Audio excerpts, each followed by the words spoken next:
El tema tributario es relevante en la Argentina. Para eso vamos a hablar con Guillermo Pérez, él es presidente del grupo GNP y tributarista. Y le vamos a preguntar justamente esto, ¿qué podemos esperar de la reforma tributaria?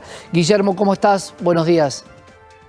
¿Qué tal, Santiago? Buen día, ¿cómo estás? Muy bien, Guillermo. Contanos un poco qué es lo que podemos esperar de lo que viene en reforma tributaria.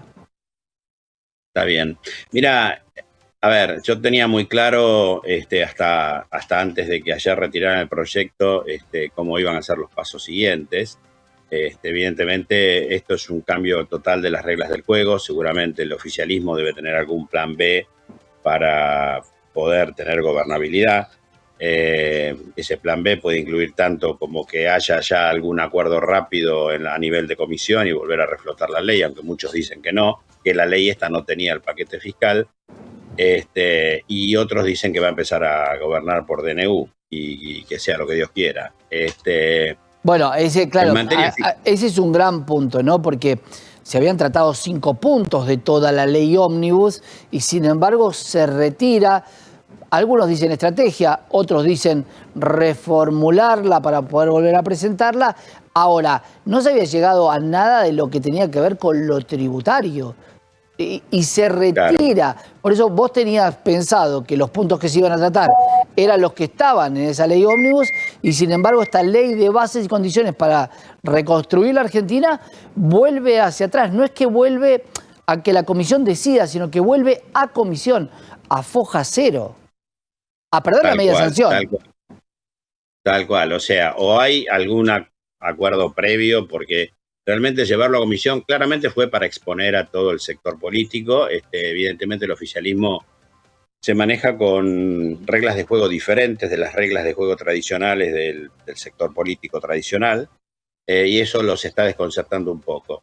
En realidad, en materia fiscal, lo que habían hecho hasta antes de ayer era sacar todo el paquete fiscal para decir, bueno, que pase todo lo que no tenga que ver con los intereses económicos y la distribución del dinero y la tributación, y una vez que pasó todo el resto, que es desregular fuertemente la economía, bueno, privatizar y dar facultades delegadas al Poder Ejecutivo, vamos con todo el paquete fiscal. Ese paquete fiscal tenía 4 o 5 cosas importantes, de las cuales 3 o 4, no hubiera habido ningún problema en generar aprobación de todo el oficialismo más sus aliados, digamos, por llamarlo así.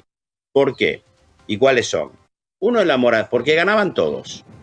Uno es la moratoria. Con la moratoria, básicamente se iba a poder empezar a recaudar, sobre todo el mundo pyme, muchísima deuda fiscal en condiciones muy ventajosas. Se favorecía la economía, se favorecía el mundo pyme, se favorecía la recaudación del Estado Nacional y se favorecía la coparticipación, las provincias, porque era la mayoría impuestos en general coparticipables.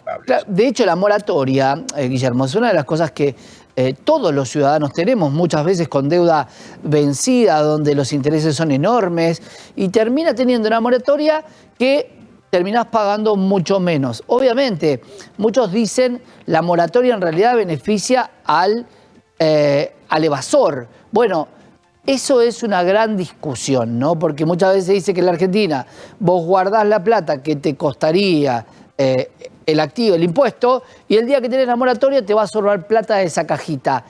¿Eso es tan así? ¿La moratoria es benévola?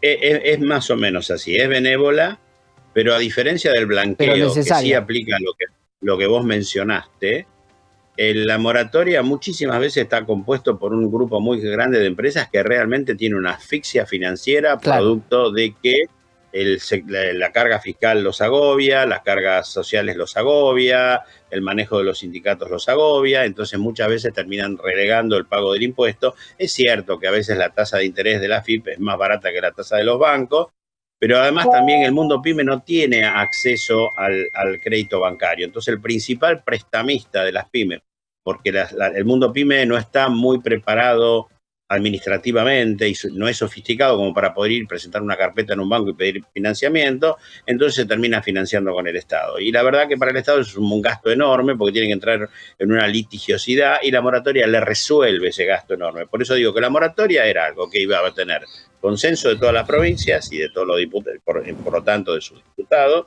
iba a ser una fuente de recaudación para el Estado, una fuente de recaudación para las provincias, porque era coparticipable, iba a resolver un problema de acuciante financiero a las empresas y la economía se mejora. El segundo punto era el blanqueo. El blanqueo, eso sí es mucho más cuestionable porque de alguna manera indirectamente se castiga al cumplidor y se le beneficia al no cumplidor. Por lo tanto, la discusión de si el blanqueo está bien o está mal es legítima, pero recuerden que la política económica de los últimos años generó mucha economía informal, mucha. Esto de la brecha, el ancla fiscal. Bueno, el ancla fiscal generó muchísimo mercado indebido negro. Yo estoy muy en contra de eso, pero es una realidad y hay que verla. El blanqueo me parece que venía a solucionar ese problema. Era un blanqueo bastante accesible, bastante atractivo. Y también se podría haber puesto una cláusula de algún grado de no de coparticipación, pero de reparto con las provincias, porque un blanqueo, para hacer una coparticipación, hay un mandato constitucional que las 24 jurisdicciones tienen que ponerse de acuerdo y sacar una ley, etcétera, pero sí hacer un reparto de ese blanqueo. Entonces esto también de vuelta traía dinero a las arcas del Estado Nacional, del Estado, digamos, provincial, si había algún sistema de reparto, y de alguna manera integraba dinero que hoy está fuera de la economía formal a la economía formal, generando inversión, crecimiento, empleabilidad. Claro. Y Guillermo, el 90% de los ingresos que ibas a tener por blanqueo era en moneda dura. Nadie en toda esta etapa ahorró en pesos. Nadie te va a blanquear pesos.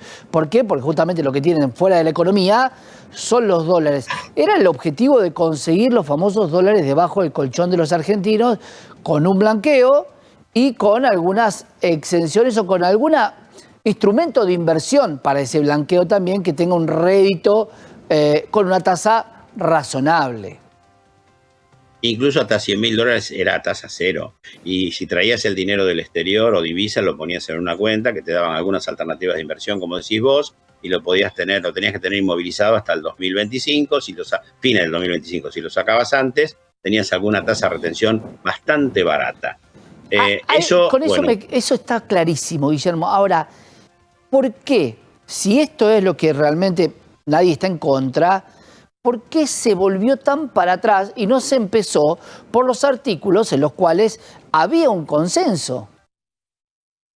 Bueno, yo me escribí con varios políticos, diputados, inclusive con presidencia, recibí respuesta de varios de los diputados y ellos mismos estaban sorprendidos porque decían que claramente iba a haber consenso con eso, con moratoria, con blanqueo y con bienes personales, porque el sistema de poder anticipar bienes personales durante 5 años, o sea, 2023 a 2027, más tener estabilidad fiscal hasta el 2038, pagando 5 años a una tasa del 0,70 frente a una tasa del 2,25 para el dinero en el exterior y 1,75 dinero en el país, bueno, el beneficio era muy grande y por lo menos a mí, como tributarista, me había generado mucha curiosidad y obviamente todos estábamos haciendo el cálculo para ver cuál es la tasa interna de retorno, si me conviene pagar los 5 años más tener estabilidad fiscal por 12 años más o no. Y además, y bienes personales es mayoritariamente coparticipable. Claro. Con lo cual, las provincias ganaba la nación, entraba mucho dinero anticipado quizás al Estado, que es lo que necesita, ayudaba a bajar el déficit fiscal, y muchos contribuyentes iban a como respirar tranquilos de no tener que soportar la locura de una tasa del 2,25 cuando las rentas en el exterior, recién ahora las tasas están un poco más altas, pero las rentas en el exterior no pasaban el 2-3%, claro. Con lo cual vos pagabas el 25% sobre la renta, del 2-3%, pagabas el 2,25 de bienes personales, estabas pagando con parte del capital. Estás pagando todavía, porque eso todavía está vigente. Con lo cual eso era... Claro, era bastante distorsivo eso. Lo que tiene que ver con ganancias. Y repatriabas empresarios a la Argentina. Claro. Porque el grueso, yo te lo puedo asegurar, porque yo tengo 50 años trabajando en esto y trabajo con empresas chicas, pero muy grandes también. Y te puedo asegurar que muchos de los empresarios se fueron por culpa del impuesto a la riqueza y el impuesto a los bienes personales. Muchísimos, muchísimos. Con ganancias había consenso, porque se suponía que sacar lo que hizo Sergio Massa, el exministro de Economía, sacando la cuarta categoría, generaba mucho menos ingreso hacia las provincias. Finalmente se volvió a foja cero con eso, con revertir esa situación. ¿Y qué voy a pasar ahora en esta ley ómnibus con ganancias? Bueno, ganancias lo que iban a hacer era, es un mamarracho todo el tema de ganancias, porque se puso por razones electorales con un costo para toda la población argentina enorme, porque es cierto que el 90% o 80% de los contribuyentes de ganancias quedaban fuera del alcance del impuesto, pero eso lo tiene que pagar alguien. Eso implicaba 1 punto o 2 puntos, no me acuerdo exactamente, el PBI, una cifra astronómica. Sí, astronómica, fue la campaña electoral más cara de la historia argentina. Todos los gobernadores la votaron, todos, incluyéndolo a Milei. Y ahora resulta que, claro, los gobernadores algo le habrán ofrecido en aquel momento para votarlo en un toma y daca, para decir, mira, dame esto que me sirve para la campaña, yo después te doy tal otra cosa. Sí, perdió. Sí, gano. Sí, y gano. Claro. Y ahora perdió, y los muchachos que votaron a favor de sacarlo ahora quieren reimplantarlo. El tema, o en realidad no es que quieren reimplantarlo, quieren que les den una coparticipación del impuesto a los débitos, que es otro de los impuestos que recauda mucho, de modo tal de reemplazar la pérdida que tienen las provincias por el impuesto a las ganancias. Entonces, la reforma lo que iba a hacer era bajar el mínimo no imponible. En definitiva, estaba exento menos de 15 salarios mínimos vitales y móviles, que era algo así como 2,5 millones de pesos, y lo querían bajar a 1.300.000, una cosa así, que en definitiva era retrotraer todo a septiembre del 2023. En septiembre de 2023, si la memoria no me falla, hasta 700.000 no pagaba, más de 700.000 pagaba. Sí. Bueno, si vos llevas esos 700.000 inflacionados a enero, es más o menos 1.200.000, 1.300.000, que es lo que decía la ley de Milei, que es la que quería reimplantar. Y bueno, ahí está dando vueltas eso. Esa es la parte más mamarrachesca de todo esto, porque bueno, lo sacaron, lo vuelven a poner. Ahora está todo suspendido. ¿Por qué? Porque para mí el manejo estratégico del oficialismo, ¿cuál era? Era, ok, listo, yo consigo primero que me aprueben, y es un símbolo político, un triunfo político, todo el resto de la ley ómnibus, aunque esté cercenada en varios de sus artículos, que implica, digamos, un cambio filosófico profundo, es volver a las bases liberales, es decir, esto tiene más que ver con lo ideológico que con otra cosa. Bueno, así del mismo modo, coincido, cuando Cristina saca el 50%, dice, vamos por todo, este hombre es el otro extremo, dice, bueno, liberalizamos todo, era algo simbólico, ¿no? Coincido, lo que pasa es que tampoco se puede poner uno la divisa punzó y dejar a los otros sin la distinción. Que eso me parece que es muy fuerte en la política, decir, estos son míos y todos los demás se transforman en enemigos de la patria. Ya lo vivimos en la historia y no fue bien.